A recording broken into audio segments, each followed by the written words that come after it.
이 이스라엘 민족들은 이제 회개하면서 지금 책이 열렸잖아요. 그렇죠? 지금 심판이 지금 법정이 열린 거예요. 그랬을 때 정말 그 어떤 마지막 순간까지 정말 회개하고 자신의 삶을 되돌아보면서 정말 내가 하나님 앞에 어떻게 설 것인가 이런 어떤 마음으로 그 준비하는 기간이에요. 회개하는 기간이에요. 그렇게 해서 한 해의 모든 죄를 회개하고 이제 또 만약에 뭔가 선행을 할 일이 있다면 그때 선행을 막 하는 거예요. 이제 그 심판을 책 열린 그 책의 심판을 준비하는 기간이죠.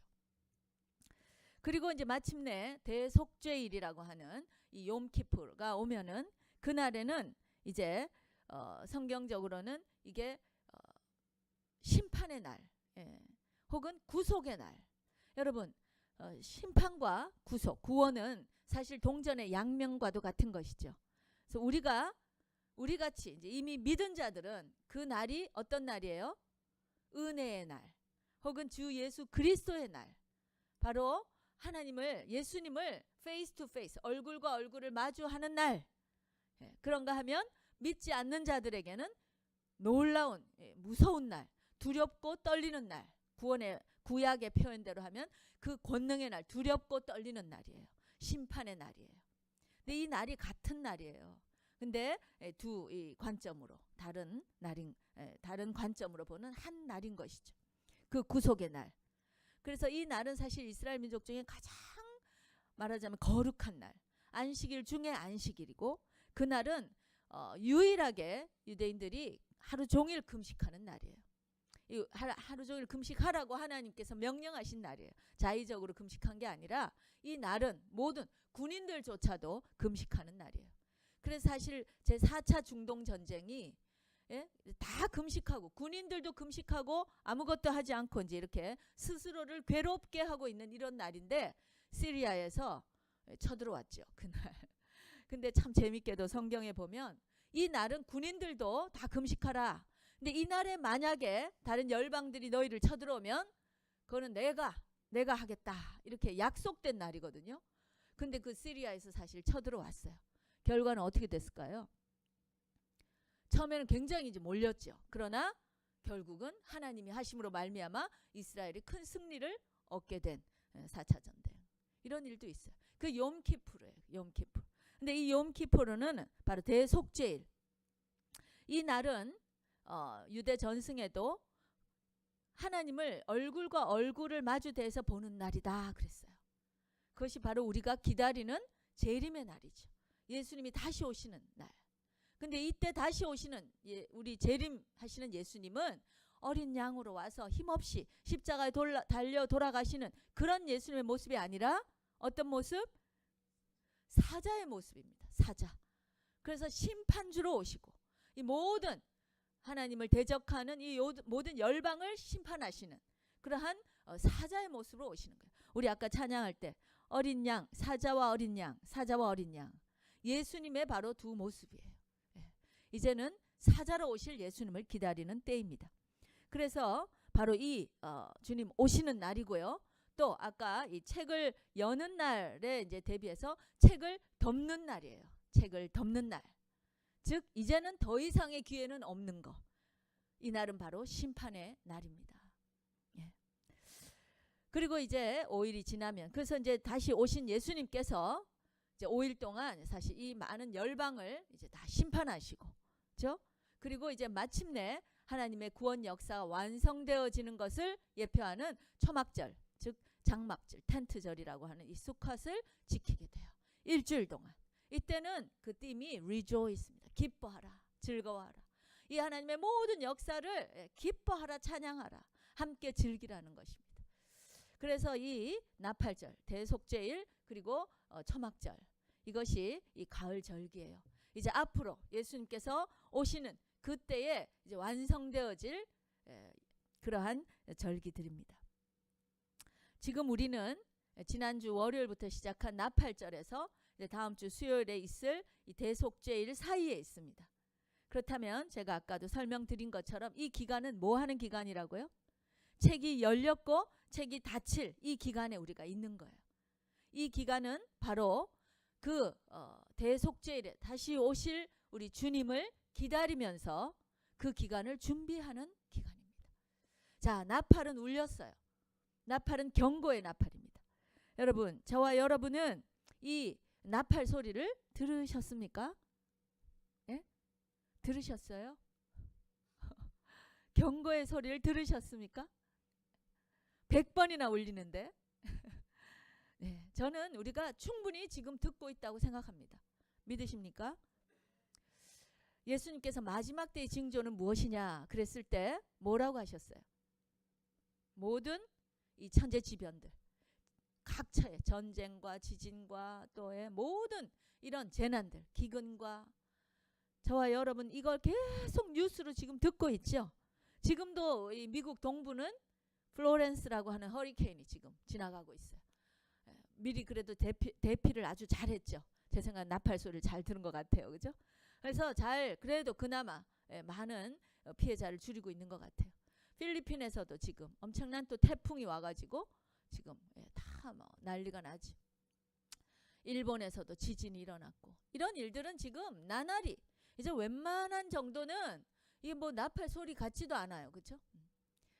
그러나 그런 나팔은 그래도 혹시라도 이건 뭐 2000년 동안 계속 해왔던 나팔인데 그럴 수 있지만 가장 확실한 나팔들 무엇입니까? 바로 열방이 돌아오고 있잖아요. 열방이 회복되고 있어요. 땅끝까지 복음이 전해지면 그때야 끝이 오리라 주님이 말씀하셨죠. 근데 그 확실한 증거로서 지금 정말 많은 열방이 이제 돌아오고 또 여러 그 랭귀지로 이 성경이 번역되어지고 있고 지금 그래서 선교 단체들마다 다들 얘기하고 있잖아요. 얼마 남지 않았다. 얼마 남지 않았다. 그리고 더 또 확실한 증거 바로 무엇이죠? 이스라엘이 회복되고 있다는 것입니다. 이스라엘이 바루카바 베시메도나 찬송하리로다. 주님으로 주의 이름으로 오시는 이여 라고 지금 이렇게 컨보케이션 큰 성회를 열어서 지금 예배드리고 있잖아요. 예? 이 일이 지금 일어나고 있는 거예요, 여러분. 이렇게 더 확실한 증거는 없어요. 성경적인 모든 그 마지막 때의 나팔이 이렇게 지금 온 천지에서 불려지고 있습니다. 저와 여러분이 이 소리를 들으셔야 될 줄로 믿습니다. 아멘. 그렇다면 우리는 지금 이 나팔을 들었고 이제 책이 열렸어요. 그리고 이제 주님이 오셔서 책이 닫힐 그 날을 지금 기다리고 있는데 그랬을 때 우리는 이 기간 동안 무엇을 해야 할 것인가? 물론 믿지 않는 자들 빨리 주님께로 돌아올 수 있도록 우리가 전도하고 복음 전도해야 됩니다. 다음 주에 우리가 그걸 나눌 것입니다. 그리고 또 우리 자신들은 어떻게 돼야 돼요? 아, 나는 믿었으니까 나는 뭐 아무 문제 없네. 그냥 해피하게 뭐 시간 가는 거 그냥 즐기면서 주님이 뭐 오시면 그냥 만나면 되겠지. 그렇게 될까요, 여러분? 아닌 것 같아요. 정말 주님이 코앞에 오신다라고 지금 저와 여러분이 급박함을 갖고 있다면 저는 우리의 삶은 달라질 거라고 생각됩니다. 왜냐하면 우리가 아직 준비가 많이 되지 않았다는 것입니다. 성경에는 깨어라, 준비하라 이 말씀이 엄청나게 반복되는 거 아시죠? 그죠? 마지막 때가 되면 깨어라. 왜 깨어 있는 거죠? 준비하라고. 주님이 언제 오실지. 주님은 정말 언제 오실지 모른다고 그랬잖아요.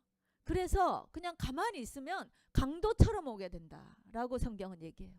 그러나 그렇기 때문에 우리는 깨어 있으라. 깨어 있으면 어떻게 돼요? 그 날이 오는 것을 알게 되는 거죠.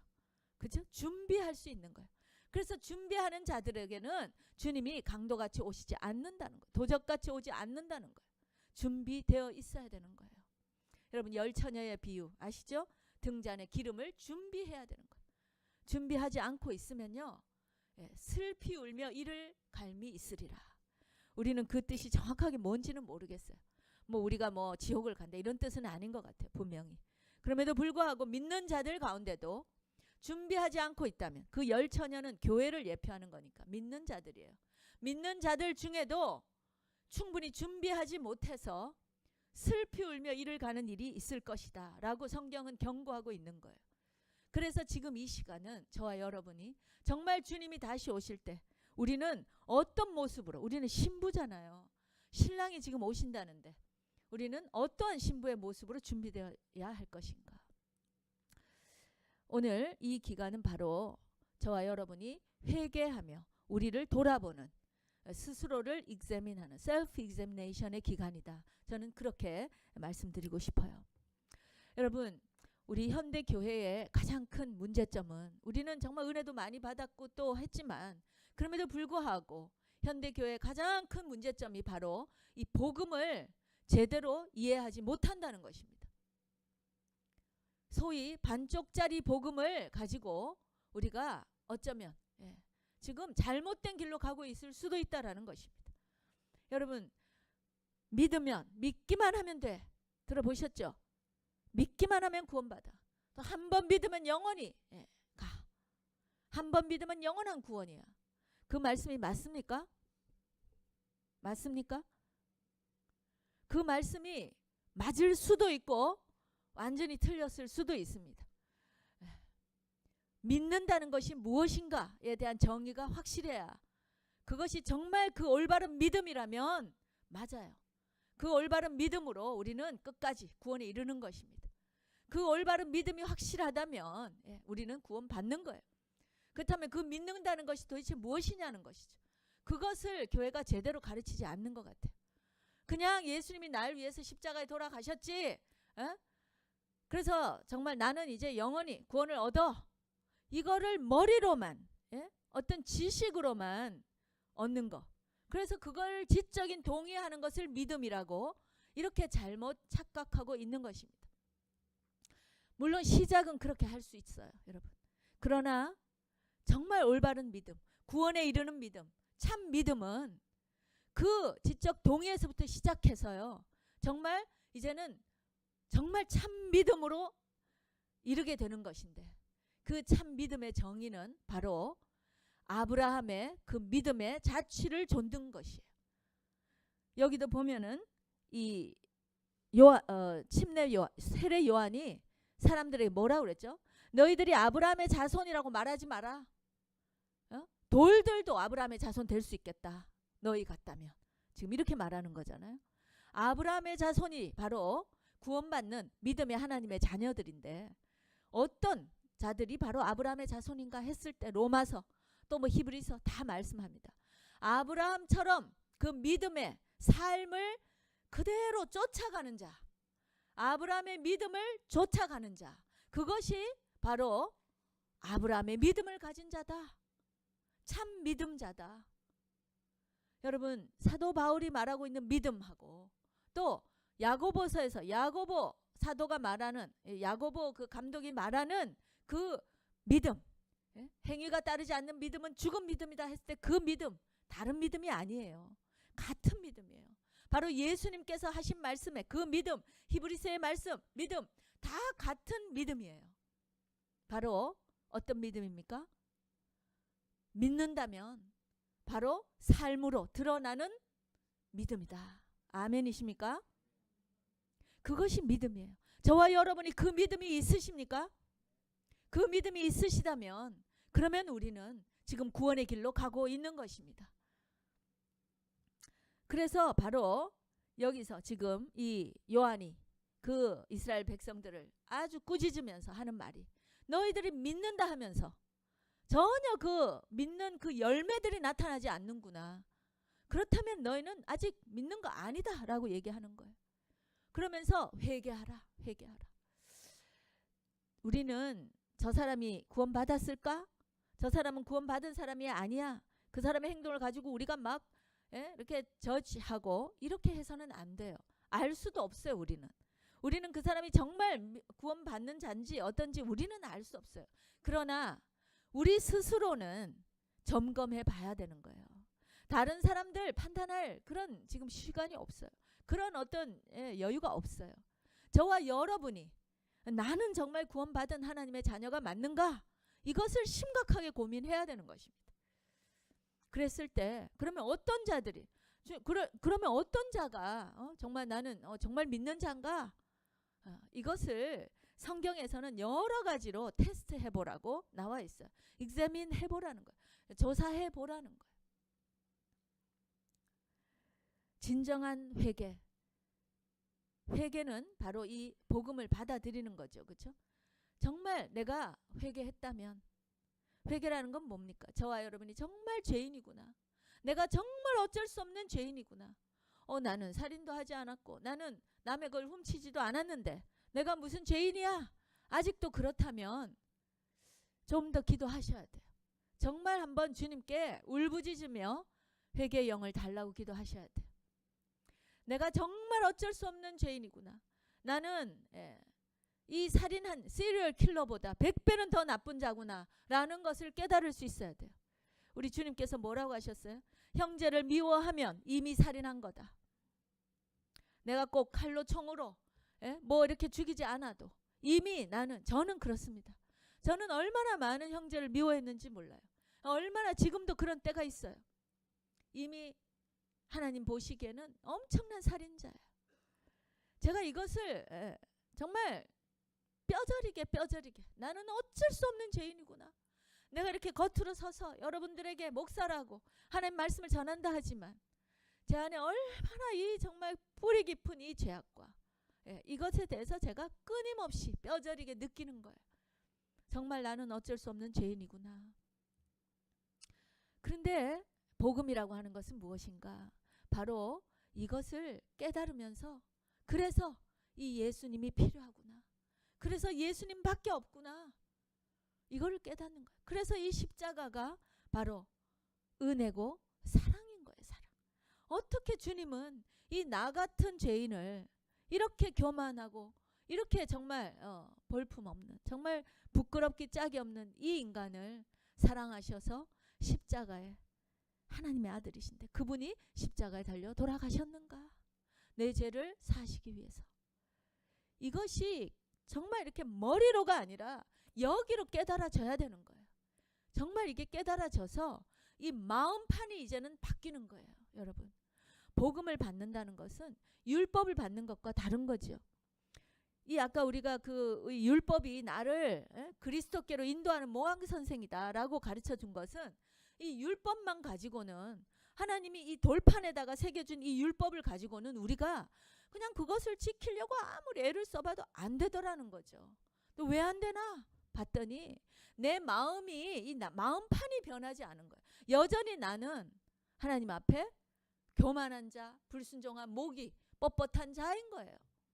그러니 아무리 이 율법을 지키려고 해봐도 그냥 위선인 거죠. 그 율법의 정신까지 지킬 수가 없는 거예요. 온전히 지킬 수가 없는 거예요. 근데 하나님은 저와 여러분을 하나님의 백성으로 부르셨잖아요. 그 백성은 뭐 하기 위해서? 사실은 이 하나님의 율법을, 온전하고 선하신 이 율법을 온전히 지키게 하기 위해서 저와 여러분을 부르신 거거든요. 그러니까 결국 우리는 하나님의 자녀가 되어서 이 율법을 제대로 지켜야 되는 거예요. 그런데 그냥 우리의 그 껍데기로는 지킬 수 없다는 거예요. 그것을 지키기 위해서 가장 필요한 것은 바로 이 마음판이 바뀌는 것, 즉 회개하는 것입니다. 회개라고 하는 것이 한 방향으로 가던 것을 180도 돌이키는 것이죠. 그죠? 이 다른 마음을 갖게 하는 것, 이것이 바로 회개의 원뜻이에요. 다른 마음을 갖는다. 우리가 하나님 앞에 불순종하고 하나님 앞에 교만하고 나 밖에 모르던 내가 이제 그 마음판이 바뀌어서 이제는 내가 순종하고 싶어지는 거예요. 하나님이 뭐라고 하면 그거 정말 힘들지만 그래요 주님 제가 한번 그걸 지켜보겠습니다 라고 순종의 마음으로 마음이 바뀌는 거, 이것이 회개입니다. 이것이 복음을 받은 자이며 이것이 믿는 자인 것입니다. 여러분의 마음을 한번 점검해 보세요. 여러분 어떠세요? 물론 우리가 지금 아직 이 율법을 100% 지킬 수 없지요. 그죠? 맨날 넘어지고 자빠져요. 그럼에도 불구하고 여러분의 마음 가운데 어떤 마음이 있으십니까? 그래도 내가 한번 이걸 지켜봐야지, 내가 이제는 정말 순종해 봐야지 라고 하는 그런 마음이 여러분 안에 있으십니까? 새 마음이 있으십니까? 그것이 바로 우리가 늘 하는 New Heart 아닙니까? New Spirit and New Heart. 하나님이 새 마음과 새 영을 주신다. 이것이 바로 복음이에요. 그것이 복음을 받은 자예요. 어떻게 그렇게 될 수 있지? 바로 예수님의 사랑 때문에 그렇게 되는 것입니다. 내가 정말 죄인인데 우리 주님이 날 위해서 이렇게 돌아가셨구나. 그 은혜가 너무나 크구나. 오직 그 은혜구나. 이것이 깨달아진 자. 그러면 변화된 자예요. 그랬을 때 내가 부족하지만 연약하지만 나는 주님의 좀 그 기뻐하시는 뜻을 한번 이뤄 봐야겠다. 주님이 인도하시는 걸 한번 따라가 봐야겠다.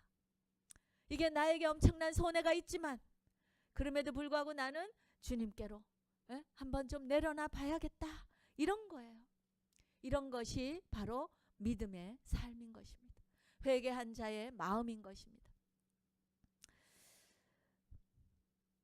우리가 지난주에 외운 말씀 있죠. 갈라디아서 2장 20절 말씀. 우리 한번 암송해 볼까요?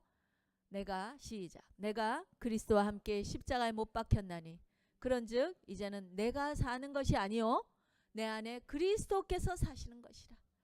이제 내가 육체 가운데, 그럼에도 여전히 내가 이렇게 육체 가운데 지금 살고 있는 것은 나를 사랑하사 나를 위하여 자기 목숨을 십자가에 대신 바치신 그 하나님의 아들 예수 그리스도를 믿는 그 믿음 안에서 내가 사는 것이다. 할렐루야. 이것이 우리의 고백이 되어야 될 줄로 믿습니다. 내 안에 그리스도가 사는 거예요. 그리스도가. 내 마음판이 이제는 바뀌었어요. 이제는 이 그리스도께서 사셔서 나를 주관하시고 인도하시고. 아멘. 그러나 그 사랑 때문에 내가 그렇게 살고 싶어지는 거예요. 억지로 위선적으로 종교적으로 지키라고 해서 지키는 것이 아니라 지키고 싶어지는 거. 이 마음이 바로 회개한 영인 줄로 믿습니다. 저와 여러분이 그런 마음으로 산다면 당연히 우리 안에 이 회개에 합당한 열매가 맺혀지게 됩니다. 믿으십니까? 그래서 우리를 점검해 볼 때 내가 정말 이런 자인가를 볼 때 내 삶의 열매들을 볼 수 있는 거예요. 열매가 반드시 드러나게 돼 있어요. 우리가 주위 사람 볼 거 없어요. 저를 보세요. 저를. 자신들을 보세요. 나는 그 열매가 있는가? 나 열매가 있는가? 어떤 것이 열매인가? 여기 이 본문의 말씀을 보니까 첫 번째로는요. 순종하고 싶어지는 마음. 그래서 여기도 그 무리들 혹은 세리들, 군병들 이들이 나와서 뭐라고 하죠? 그러면 내가 어떻게 할까요? 내가 어떻게 하면 되겠습니까? 여러분도 혹시 이런 마음이 지금 드세요? 우리 이 말씀을 지금 나누면서 맞아요. 그럼 내가 어떻게 하면 될까요? 라는 마음이 지금 드시나요? 이것이 회개의 열매예요. 회개에 합당한 열매가 지금 여러분 안에 나타나고 있는 거예요. 그럼 어떻게 하면 될까요? 그랬을 때 계명을 지키라는 것이죠. 하나님의 계명을 지키라는 거예요. 계명은 무엇입니까? 계명은 무엇입니까? 바로 하나님을 사랑하고 이웃을 사랑하라. 형제를 사랑하라. 요한 1서에 가보니까요. 형제 사랑하는 것이 하나님 사랑하는 거다. 그랬죠? 그러니까 결국은요. 계명, 하나님의 계명은 한 가지인데 예수님께서 딱 총정리해 주셨는데 하나님을 사랑하고 이웃을 사랑하는 거다 그랬는데 요한 1서에 가보니까 보이지 않는 하나님을 어떻게 사랑하느냐? 바로 보이는 형제를 사랑함으로 하나님 사랑하는 것이다 그랬어요. 그러니까 결국은요. 형제 사랑으로 나타나는 거예요. 형제를 사랑하는 거. 여기에 뭐라고 그랬어요? 여기 보니까 옷 2벌이 있으면 1벌 나눠줘라. 네가 먹을 게 있는데 굶주린 자 있으면 나눠줘라. 이게 뭐예요? 형제 사랑이죠. 또 이 세리들 텍스를 그냥 정한 만큼만 징수하라. 그 당시 세리들이요. 이런 이유 저런 이유 막 불려가지고 막 그냥 덤태기를 세워가지고 그래서 나머지는 자기 인마이 파켓 했었거든요. 도적질 한 거잖아요.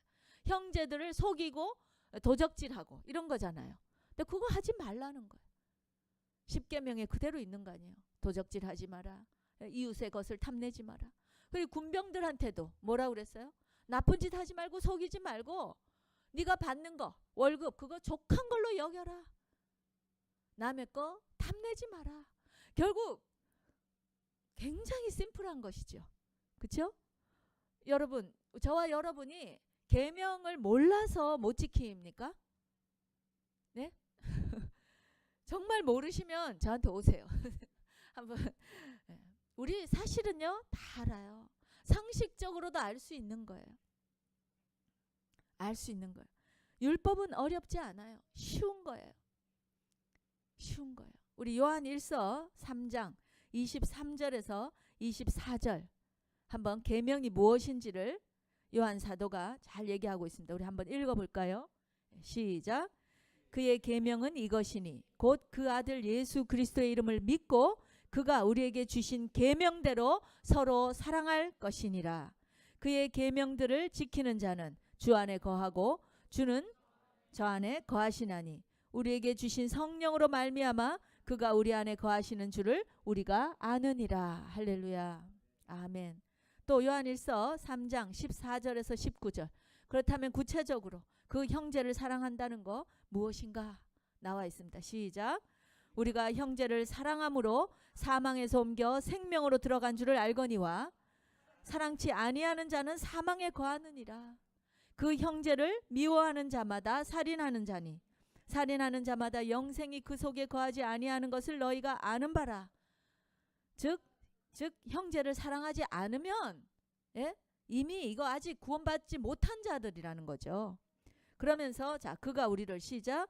그가 우리를 위하여 목숨을 버리셨으니 우리가 이로써 사랑을 안다. 이제 우리 사랑을 알죠. 예수님의 부어주신 그 사랑을 우리가 이제 알죠. 그 다음에 우리도 형제들을 위하여 목숨을 버리는 것이 마땅하니라. 아멘. 누가 이 세상 재물을 가지고 형제의 궁핍함을 보고도 도와줄 마음을 막으면 하나님의 사랑이 어찌 그 속에 거할까 보냐. 자녀들아 우리가 말과 혀로만 사랑하지 말고 오직 행함과 진실함으로 하자. 이로써 우리가 진리에 속한 줄을 알고 또 우리 마음을 주 앞에서 굳세게 하리로다. 아멘. 뭐 크게 거창하고 어려운 건가요? 사실은 가장 쉽고 쉽지는 않겠죠. 간단하고 심플한 것입니다. 간단한 것입니다. 상식적인 것입니다. 물론 행함이 쉽지 않아요. 마음은 바뀌었지만 정말 이루고 싶어요. 이런 말씀을 읽을 때 저와 여러분이 정말 주님 저도 그렇게 살고 싶어요. 그러죠. 그죠? 그런데 행함이 어려워요. 그래서 어떻게 해요? 예수 그리스도께서 이제 우리 안에 사시는 거예요. 성령께서 이제 우리 안에 오신 것입니다. 그래서 성령이 오신 것이에요. 그래서 이 성령님께서 우리를 날마다 도우시고 권면하시고 책망하시고 또 넘어지고 할 때마다 일으켜 주시는 것입니다. 지난 우리 금요일 날 이제 예배 드리고 스몰 그룹으로 기도를 하는데 그때 우리 이제 형제 자매들이랑 나눴어요. 다 직장인들이에요. 근데 뭐 기도 제목이 뭡니까 했을 때 그래도 저는 참 감사했는데 뭐 저희 이거 주세요 저거 주세요 이게 안 돼요 저거 안 돼요 하나님 이거 주세요 저거 주세요 이런 기도 제목이 아니었어요. 대부분 그 기도 제목들이 한결같이 뭔가 직장에서 이제 힘든 일들인데 그 힘든 일들이 대부분 보니까 결과적으로는 형제를 사랑하지 못하는 데서 오는 힘든 거예요. 내가 예를 들어서 다른 사람의 일을 도와줬는데 이 크레딧이 자기에게 오지 않는 거예요. 그 사람이 가져가 버리고 또 제가 이만큼 일했으면 거기에 따르는 보상이 와야 되는데 이 보상이 오지 않는 거예요. 그러니까 일이 하기가 싫어지고 또 그 사람들이 미워지고 그렇죠? 그래야 안 그래요? 억울해지고 속상한 거. 근데 이거 세상은 당연히 일어나는 일이죠. 늘 일어나는 일이에요. 그리고 세상 사람들은 그래서 어떻게 해요? 자 2차 3차 가서 이제 술 마시고 비난하고 이렇게 신세 타령하고 그러고 끝나지요. 그런데 예수 믿는 자들은 다른 거예요. 회개한 자들은 다른 거예요. 마음판이 바뀐 자들은 그렇게 한탄하고 비난하고 미워하고 있자니 마음이 힘든 거예요. 마음이 힘든 거예요. 왜 힘들까요? 성령께서 그거 아니다라고 말씀하시니까. 그거 아니다. 그거 아니다. 족한 줄로 알아라. 네 걸 충분히 하고 남 것도 도와라. 에? 능력이 내가 도울 능력이 있으면 할렐루야 감사한 거 아니에요. 그렇죠? 그 능력 가지고 돈 벌고 명예 얻어서 나 자랑하라는 게 아니라 왜 하나님께서 능력을 주셨죠? 왜 지혜를 주셨죠? 왜 돈 벌 수 있는 힘을 주셨나요? 그거 해서 남을 이웃을 사랑하라고 주신 거예요. 도우라고 주신 거예요. 아이디어가 번쩍번쩍 하시는 분들은 그 아이디어로 자기 이름 내라는 게 아니라 사실은 주위 사람들 도와주라는 것이잖아요. 그랬을 때 세상 크레딧은 그 사람들에게 갈 수 있어요. 그러나 하늘의 크레딧은 할렐루야 하늘의 상급은 더 쌓이는 것입니다. 믿으십니까? 저와 여러분은 그 상급 바라보고 가는 자들이에요. 그래서 우리는 더욱더 감사하게 도우는 것만 해도 감사한데 도울 수 있는 것만 해도 감사한데 도우고 나서 이 또 놀라운 상급이 기다리고 있다. 할렐루야. 그래서 우리는 힘든 거예요. 그런 것들을 이제 나누는 거예요. 그러라고 지금 기도 시간이 있는 거 아니에요? 그래서 기도하는 거예요. 그랬을 때 우리가 함께 다시 한번 이 주님께로 돌아오고 주님이 왜 우리를 구원하셨나? 주님의 사랑은 무엇인가? 나는 어떤 자인가? 하나님의 사랑받는 자녀이구나를 다시 한번 깨닫게 되고 그걸로 인해서 감사가 넘치고 또 은혜가 넘치고 그래서 다시 한번 또 그 형제를 그 자매를 사랑할 수 있는 힘이 생기는 것이지요. 믿으십니까? 이것이 바로 회개하는 자의 삶입니다. 이렇게 살 때에 물론 금방 열매가 안 나타날 것 같지만 이것이 시간이 지나고 계속해서 그러니까 이 반복돼요. 그래서 나는 이렇게 다람쥐 쳇바퀴처럼 도는구나. 근데 여러분 그렇지 않아요. 이 쳇바퀴를 도는 게 아니라 돌면서 점점점 나아가고 있는 거예요. 할렐루야. 점점점 예수님을 닮은 삶으로 살아가고 있는 거예요. 10년 전과 저를 한번 돌이켜 보세요. 그래도 더 많이 남을 사랑하고 생각하고 내 것을 줄이고 나의 어떤 그 교만을 내려놓고 주님 앞에 좀 더 진실되게 나아갈 수 있고 이런 것들인 것입니다. 여러분 이것이 회개의 삶이고 열매들입니다. 점점 자라게 되는 것입니다. 결론을 맺을까요? 지금 나팔절이에요. 책이 열렸어요. 이제 곧 책이 닫힙니다. 우리는 주님 앞에 준비해야 돼요. 정말 다시 오실 그 주님을 맞을 때 정말 흰 옷을 입은 정결하고 깨끗한 그 신부로서 주님을 맞아야 할 터인데 그렇죠? 다시 한번 우리를 돌아보시기 바랍니다. 우리 안에 조금이라도 이러한 정말 그 마음을 누르고 짓누르고 힘든 것들 이 시간 다 회개하시고 용서하시고 또 정말 이렇게 감사와 기쁨으로 더 이렇게 품어주시고 형제 사랑으로 나아가시기 바랍니다. 그래서 정말 우리 안에 이 순종의 마음 또 정말 사랑의 마음으로 가득 차는 것 그것이 예수님이 우리를 보실 때 가장 사랑스러운 신부로서 우리를 안아주실 바로 그 회개의 마음인 줄로 믿습니다. 이제 대속죄일이 다음 주에요. 페이스 투 페이스 주님을 맞을 준비 되셨습니까? 준비하시는 저와 여러분 되시기를 예수님의 이름으로 축원합니다.